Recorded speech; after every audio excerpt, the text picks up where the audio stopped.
नमस्कार। लोकसभा के अध्यक्ष श्री ओम बिरला जी, राज्यसभा के उपसभापति श्री हरिवंश जी, महाराष्ट्र के मुख्यमंत्री श्रीमान एकनाथ शिंदे जी,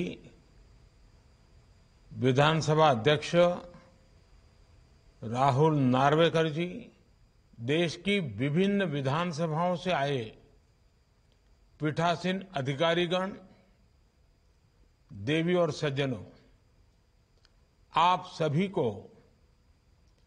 all India presiding officers conference के लिए बहुत बहुत शुभकामनाएं।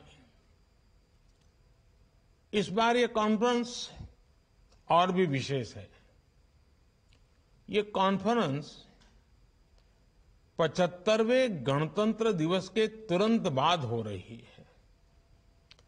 26 जनवरी को ही आज से 75 साल पहले हमारा संविधान लागू हुआ था, यानी संविधान के भी 75 वर्ष हो रहे हैं। मैं संविधान सभा के सभी सदस्यों को भी देशवासियों की तरफ से श्रद्धापूर्वक नमन करता हूं।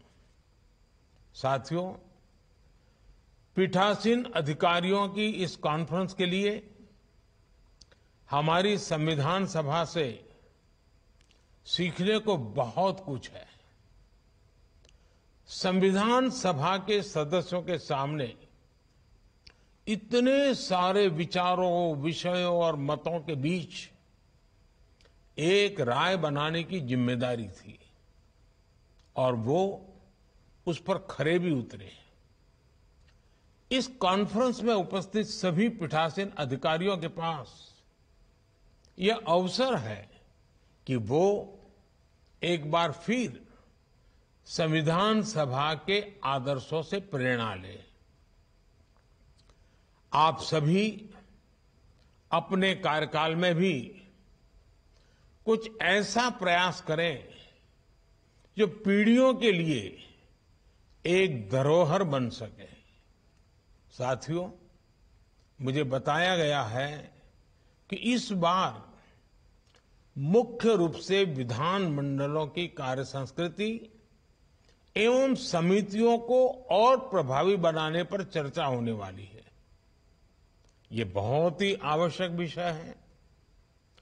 आज जिस प्रकार देश के लोग जागरूकता के साथ हर जनप्रतिनिधि को परख रहे हैं, उसमें इस तरह की समीक्षा और चर्चाएं बहुत ही उपयोगी होगी।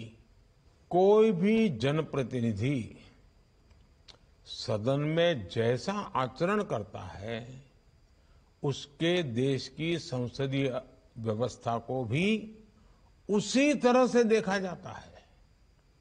सदन में जनप्रतिनिधियों का व्यवहार और सदन का वातावरण निरंतर सकारात्मक कैसे बना रहे, सदन की प्रोडक्टिविटी कैसे बढ़े, इसके लिए इस कॉन्फ्रेंस से निकले ठोस सुझाव बहुत मददगार होंगे।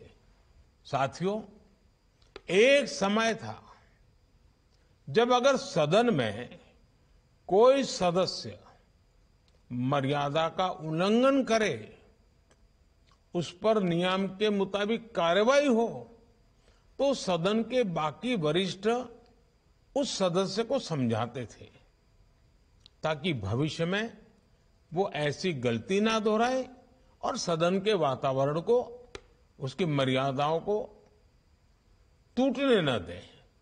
लेकिन आज के समय में हमने देखा है कि कुछ राजनीतिक दल ऐसे ही सदस्यों के समर्थन में खड़े होकर उनकी गलतियों का बचाव करने लग जाते हैं। ये स्थिति संसद हो या विधानसभा, किसी के लिए ठीक नहीं। सदन की मर्यादा को कैसे बनाए रखा जाए, ये चर्चा इस फोरम में बहुत आवश्यक है। साथियों, आज एक और परिवर्तन के हम साक्षी बन रहे हैं। पहले अगर सदन के किसी सदस्य पर भ्रष्टाचार का आरोप लगता था तो सार्वजनिक जीवन में सभी उसे दूरी बना लेते थे, लेकिन आज हम कोर्ट से सजा पाए भ्रष्टाचारियों का भी सार्वजनिक रूप से महिमा मंडन होते देखते हैं। ये कार्यपालिका का अपमान है, ये न्यायपालिका का अपमान है, ये भारत के महान संविधान का भी अपमान है। इस विषय पर भी इस कॉन्फ्रेंस में चर्चा और ठोस सुझाव भविष्य के लिए एक नया रोड मैप बनाएंगे।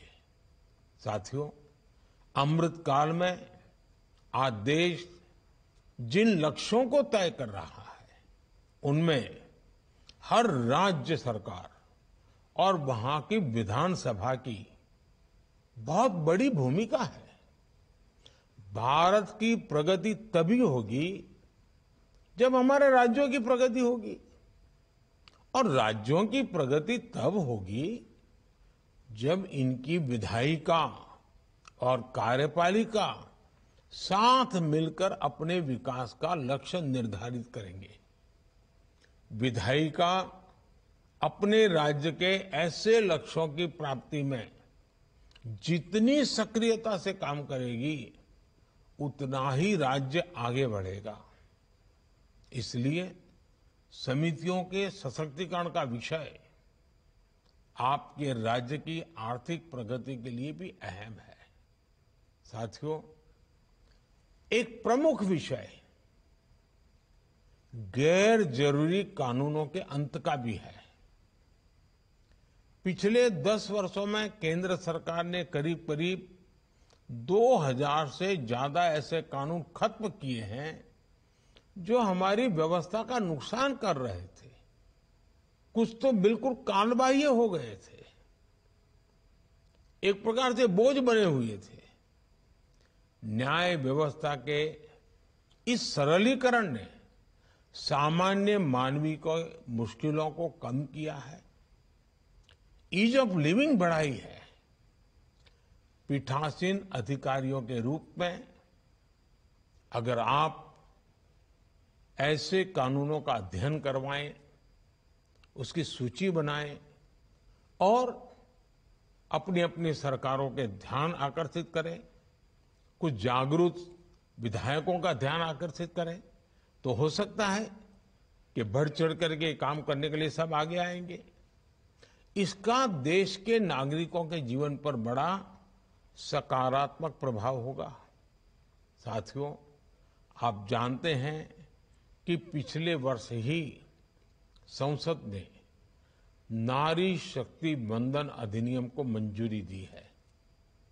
इस कॉन्फ्रेंस में ऐसे सुझावों पर भी चर्चा होनी चाहिए जिनसे नारी सशक्तिकरण के प्रयास और बढ़ें, उनका प्रतिनिधित्व और बढ़े। भारत जैसे युवा देश में आपको समितियों में युवाओं की भागीदारी बढ़ाने पर भी जोर देना चाहिए। हमारे युवा जनप्रतिनिधियों को सदन में अपनी बात रखने और नीति निर्माण में सहभागिता का ज्यादा से ज्यादा अवसर मिलता ही है और मिलना भी चाहिए। साथियों, 2021 में आपसे चर्चा करने के दौरान मैंने one nation one legislative platform के बारे में बात की थी। मुझे ये जानकर खुशी है कि हमारी संसद और हमारी राज्य विधायिका अब ई विधान और डिजिटल संसद के प्लेटफॉर्म के जरिए इस लक्ष्य पर काम कर रही है। मैं एक बार फिर आप सभी को मुझे इस अवसर पर आमंत्रित करने के लिए धन्यवाद देता हूं। आप सभी पीठासीन अधिकारियों को इस कॉन्फ्रेंस के सफल आयोजन के लिए शुभकामनाएं देता हूं। बहुत बहुत धन्यवाद।